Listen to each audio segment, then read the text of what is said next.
got Polaroid? We got Polaroid? That's cool, Jonathan. Sorry. Yes, it is.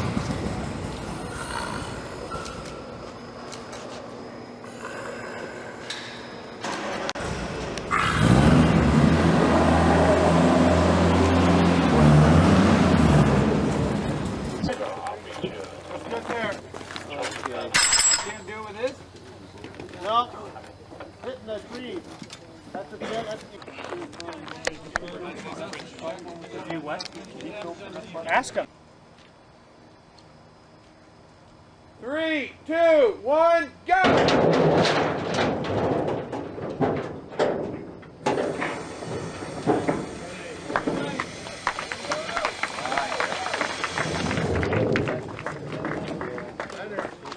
Let him go.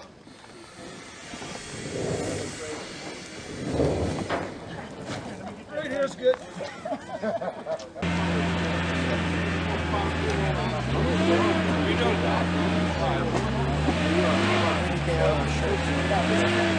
Hey Tim, can you get some full 360? I had them designed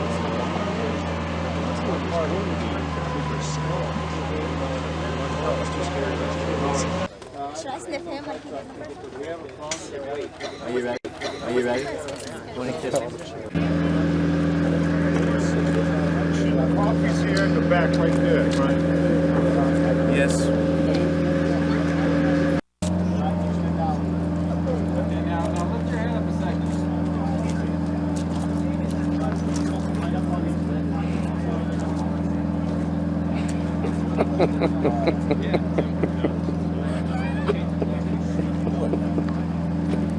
Pick this up. Number 1.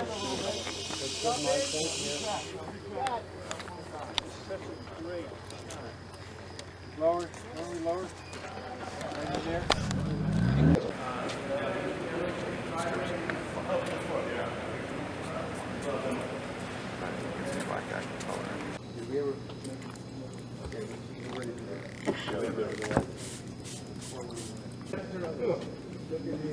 I just watch him.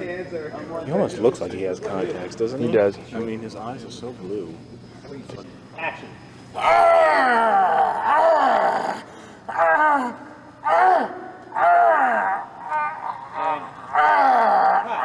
Cut.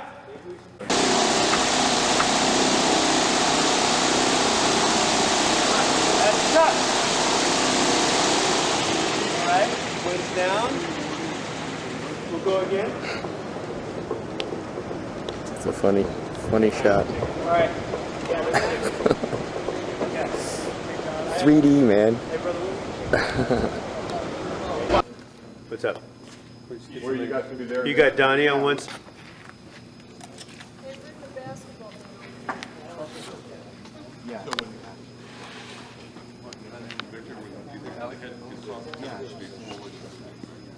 And action. Back and throw. No shit. That is cool. So is breakfast open yet or what? Top of the rubber suit. So he's got more mass. Did you get that? Yeah. Okay, I'll get it later. We're at 6 tonight. It's still 9 hours. 6, it would be 9 hours. Yeah. Yeah, it's chill. So the Gary, coming in, 47 for our actors training.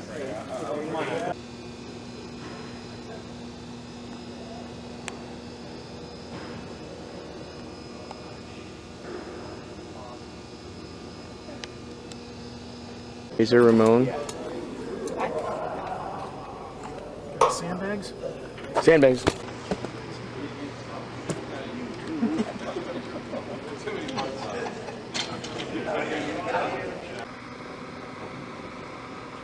Are you fluttering the nostrils and working with it? Okay, done next. Nostrils too.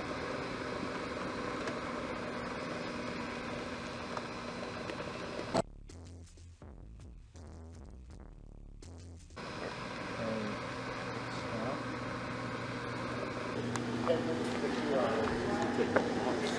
10 minutes is 2 hours.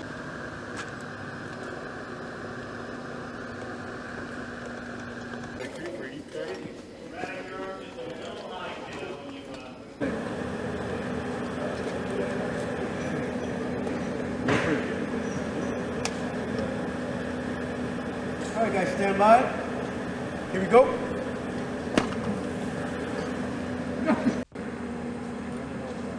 I think they're gonna patch it in.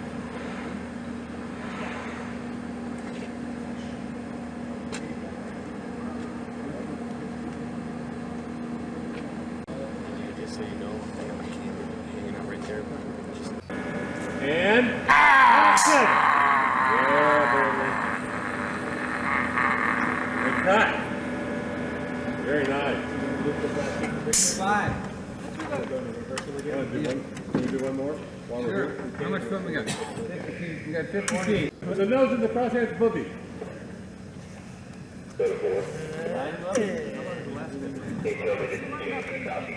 Yo. What, huh? Yes. Okay.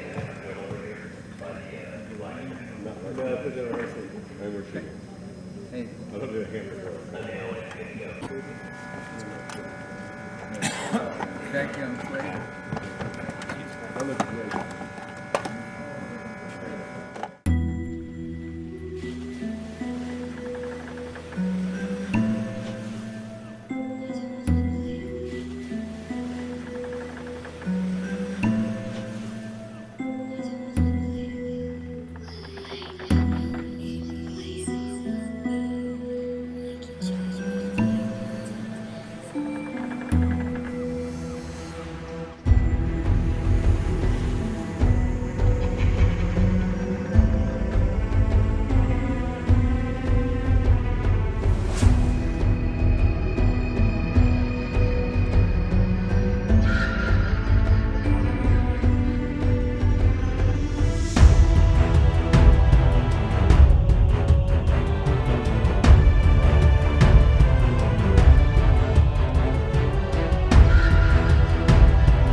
How fast do you have to go to?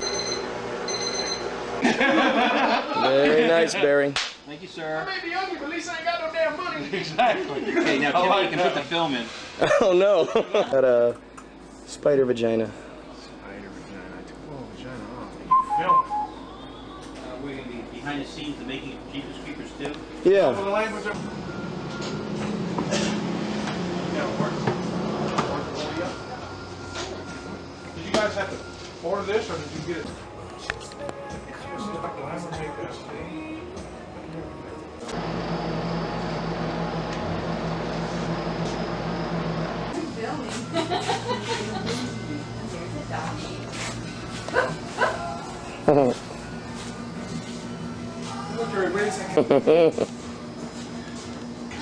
So this is the movie. This is filming. This is gonna be in the theaters, man.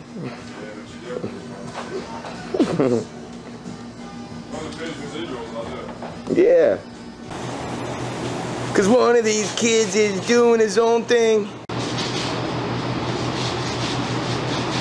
Can you believe Bruce Willis does this kind of thing?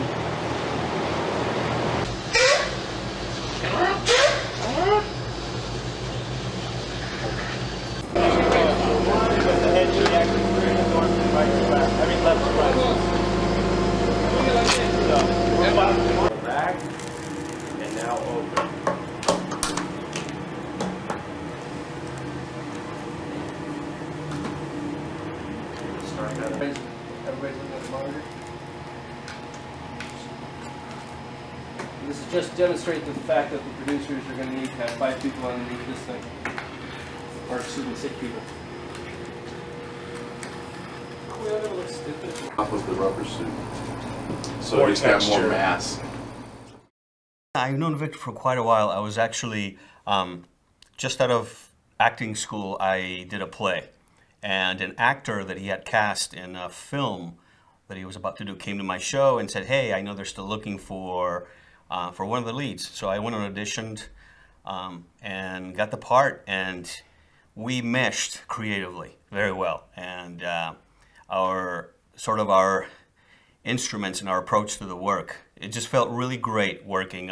His sense of story and direction and how he worked with actors particularly was impressive to me. And it was also my first film, and it was like an experience of rebirth in a way, creatively.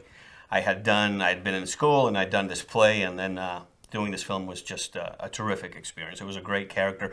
Unfortunately, the film never got finished, and it never saw the light of day. But it was a great experience. It was like, it was a baptism in filmmaking, and it was fantastic. One thing that becomes clear about working with Victor is he really likes actors. He loves actors. He loves what they do, and he has great respect for it. And he listens to your strengths from the get-go.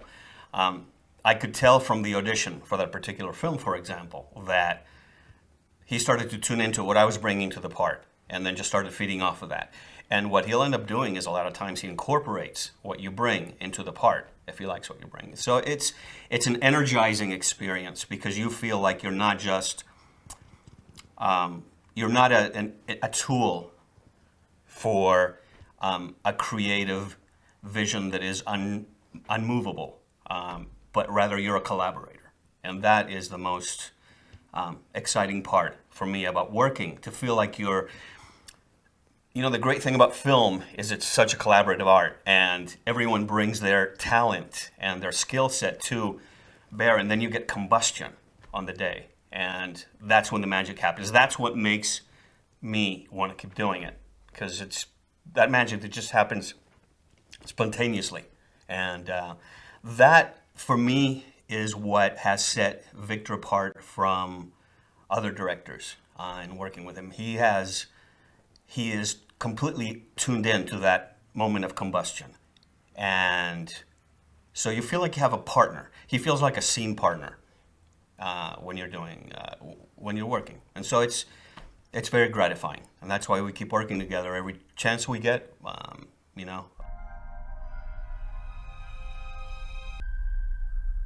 I wasn't as familiar with Victor. Actually, I had been, I have a home in Florida, and I'd been there, and I actually flew in and got the call. I mean, I wasn't on the ground for 30 minutes, and so I just went straight to it. And I played sports, football, for a long time, and so I was familiar with coaches and so on and so forth. And he was written sort of as a pretty stern guy, and so it was a fun guy to do it. And Victor said I was his coach, so I was the coach, man. I enjoyed being the coach. It was great. The kids gave me the coach's respect, and I liked it a lot. It was great. I liked working with Victor a lot. Victor gave me a lot of room. Actually, because we had so many young people, he had to spend more time there, and so that actually worked out well for me, because I kind of like discovering and finding things, for myself when I can. And so it was he was there, but I got a good little bit of room to work, and so that turned out to be wonderful. I wasn't aware of the first one, but the Jeepers Creepers 2, my agents called and said, listen, they're looking for a ballsy bus driver. So I said, well, I'm that. I can do that. And I went in and auditioned, and I think after Victor was there at the audition, and he said something to me like nice, like that was pretty good. something like that. And I thought, oh, Victor, you nut. And then, you know, like in the movies, you go home and you think, God, did I do all right? And then you get a call that they want to use you. So he was smart enough, I love you, Victor, to cast me. And he was kind. He's a soft-spoken guy. No, there's no yelling. You know, a lot of directors, they yell or they get animated or they get hideously abusive. He's none of that. He's kind, he's sweet, he knows what he loves, he knows what he's good at, and he speaks really, like, softly to his actors. There's no, like, line readings or any of that crap. He lets you do what you do, but he's got his... It's all planned out. It's all everything... you come to a set that's ready to go. Some of the farm exteriors we shot near Valencia. For some of the road stuff in the middle of the night, we were out in Tejon Ranch, and that was great. That was a great location to shoot in. You know, as an actor, you try to use as much as is available to feed you, and that location was just ripe with. It was the middle of the night. You're out in the middle of nowhere, and there's this bus, and it was so conducive to getting into that mind space of where these people were, and particularly when Charlie gets abducted, when the head coach, and who to my character he was a beloved figure to my character in the background story that I created for him. And so when he gets abducted, that was so easy to conjure that fear and that the absolute terror of this person disappearing and just seeing them fly up into the air in front of you. And the location helped a lot, tremendously. Yeah. It was cold. We were up, I think, Tejon Ranch, something like that. Most of the time we shot from sundown to sunup, a lot of days. And so it was cold. And then you had to try to sleep in the daytime. And with the sun coming through your window in the hotel room, and so you didn't get as much sleep. But when we were actually working, it was great. And I watched it all. I mean, the kids with the pigeons that came out and all that stuff. It was just a lot of fun, and Thom and Diane were great to work with, and we were the adults on the set. So Diane is a character. She plays a character, but she is a character. And man, she drove that bus, and she had a great sense about her. And Thom and I sort of bonded because, again, we were the adults on the set and so on and so forth. So we just had a really good time, and I've seen her in a couple of things since then. She's a wonderful actress and somebody I enjoyed working with a lot. I loved Bus Driver Betty because she was a no-shit kind of gal. She was just meat and potatoes, and she said what she thought, and we were all wondering what was in her toolbox under her seat, and there would be certain days that we would shoot, and God love the crew, they would put like sex toys in the box next to the flares. So one day there was a phallic kind of instrument. So I just picked it up while we were shooting and sang, "Fly me to the moon." And we did shoot in this large hangar in Long Beach. That was really impressive how production created and duplicated Tejon Ranch. Is like you really couldn't tell the difference, except that you could get in a little cart and a golf cart and go from one side to the next. It was a lot more convenient, but it was fantastic. It was a great, it was another great experience, and the kind of fun part of filmmaking that you're creating theater, if you will, but what's really going on behind the scenes is can be quite different than what's happening on screen. And yet at the same time, when both are cut together, the stuff that was shot at Tejon Ranch and the stuff at Long Beach was cut together. It's seamless. You can't tell the difference. No, actually, the death scene was done out on the ranch, out on the street at night. And 2 or 3 really interesting things about the death scene was that the guy who did the death scene, who actually was my stunt double, I knew from Alabama. Grew up about 40 miles from me. And we'd actually worked on In the Heat of the Night together, Charlie. And so Charlie did the stunt, but man, Charlie, I'm glad it was Charlie that did it rather than me, because he was way up in the air, man. I'll tell you a great story about the death scene. When we had the premiere, we go to the premiere where there, my wife goes with me, who doesn't like any kind of blood anywhere or anything like that. And the film starts to roll, and of course, you know, lights go down, it's dead quiet in the theater. And we go about 25, 30 minutes into the film, and my character, Coach Hannah, gets snatched up by the creeper. He gets snatched up first. He's the first guy to go. He's the head coach. Get rid of the adults first, that kind of a thing. And so my guy gets snatched up in the air, and it's just this real silence, and then that flare falls down, and it hits the ground, and this guy shouts out in the theater, "The brothers always go first, man." And everybody cracked up. I've never forgotten that. Well, first what they were going to do is, because I was a stunt woman for years at Universal, at the tour in Los Angeles, and I did the Wild West stunt show. So I would get blown out of buildings and use bullwhips and shotguns and pistols and rifles. And when I was learning the world of stunts back in the early 90s, I was 6. I was 6 years old. No, back they had a thing called the pullback, which was I get shot on the roof. They have like a harness around you, but your clothes are on the outside of it. And as soon as you're hit, somebody hits a thing and you're pulled straight back. Well, that's a little difficult.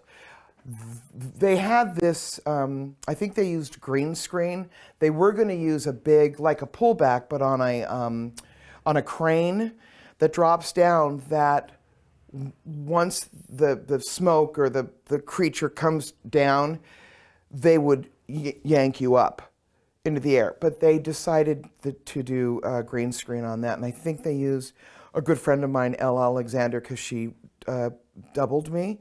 And she's much thinner than I am. So that scene was good when I was yanked up, because that was actually her. So a lot of green screen, a lot of rebuilding of the highway. We actually used, I think we were in Santa Clarita or up north in, I think it was like an old Highway 101 or something that was shut down, where they shoot a lot of movies, and it's a big field, open field. A lot of it was shot there, and then a lot of it was shot inside like an airplane hangar in Long Beach, I think. A carbon copy of the field that everybody was running and screaming in. But no, the only stunt work I really did was stop and start and say things like shit and shut the hell up. It was my stunt mouth that did most of the work. I had a harness, and there were three guys. There were 3 stuntmen, one to each side of the door, and then one on top of the roof. And so they basically pulled me up and sideways and in every direction. And the first couple of times, getting the rhythm right. And by the way, this stunt team is fantastic, just top notch. Monty Simmons and his guys are just an amazing crew. And but it was fun. I actually did get a little knocked around, not badly, but just enough to help with the feeling. It was great. I had a wonderful time doing that, and I actually kept wanting to do it again and again. First time I watched it was in the theater, and premiere is great. They had the corn stalks and all the hay out there and all that stuff. And, generally you do a film like that, you're never with everybody till generally the premiere, and so you get to see everybody, you get to talk to everybody, and then talking to the editors and the people who you never work with. And so that part's always good for me. I'm a storyteller. I do a lot of writing, and so, you know, you just see a lot of stories when you do those kinds of things. And seeing it that night was just a lot of fun. Hanging out with everybody was just great. And some of the young people, I think it was maybe their first time out. Watching them react.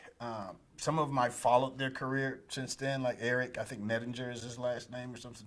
Eric's done a lot of stuff. I see him all the time.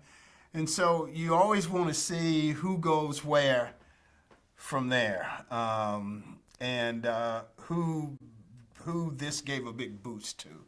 And I think it's given a boost to quite a few people. So. I was blown away. I thought it was great.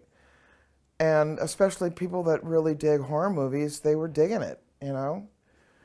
So, other than The Wicker Man, that's the only two kind of horrific or horror films I've done, but I like them.